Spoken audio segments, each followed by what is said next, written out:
Hello, everyone. Mike Hoss, voice of the Saints, along with Deuce McAllister, the color analyst on WWL AM and FM, and, of course, the Odyssey app, and just finished the first practice with the Packers. I mean, everybody wants to give it a win or a lose or a win or a lose. What'd you see today?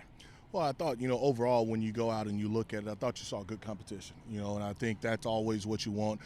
There was no fighting. So I was wrong on that one, but I think a lot of it was also how they did the drills also. So when you win it against them, it was no individuals. So normally you're going to have one-on-one with offensive linemen, one-on-one with the skill guys, and that normally is where a lot of the talking goes on. You probably had more 7-on-7 and team drills, but guess what? You still had a lot of talking. I mean, but I thought they were able to get a lot of good work in, and, I thought from a defensive standpoint, their defensive line is very good, and then we knew that our defensive line was very good. It showed today as well. And the depth on the defensive line as well. Yeah. I don't think you can – there's no way to ask this question without sounding like you're being derogatory towards the Saints quarterbacks, and I'm not. But you can't duplicate Aaron Rodgers in the deep ball. He just knows – I mean, it's a gift. He knows how to throw it, and what a great – tool to have for the Saints DBs to have to go against that, because he threw a lot of deep balls today. Well, it was interesting when you talk about those deep balls. Some of that is by design, but some of that is because he was frustrated because the defensive line was getting after him so much. But here's the interesting thing. He didn't throw not a one to Marshawn Lattimore's side.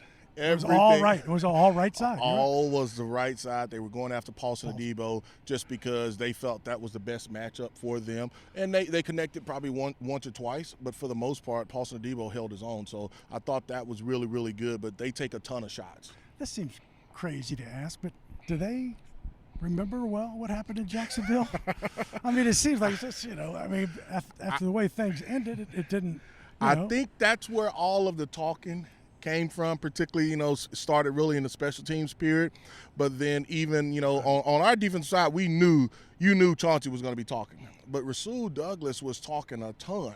And I don't know if he has the stripes on the wall as some of, maybe a Jai Alexander does, who talked a little. But I think that they definitely remembered it.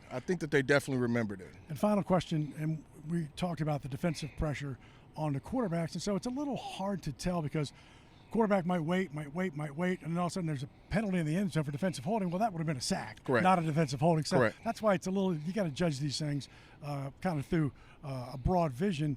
But when you look at this defensive end, where they can go with Passignon and Peyton Turner, second team, I mean, the depth there is incredible. Well, I mean, even, your Davenport worked a little bit, but he didn't work to complete, so throw him in there. And now you've got, Peyton Turner probably running with the thirds. And so that just tells you how much depth you have, because Granderson, he and Cam were running with the ones. And so, I mean, and they were getting after. They were getting after the quarterback. David Onyemata thought had a really good day as well. And so, I'm just interested to see. I know people are upset from the last game that you didn't have any sacks.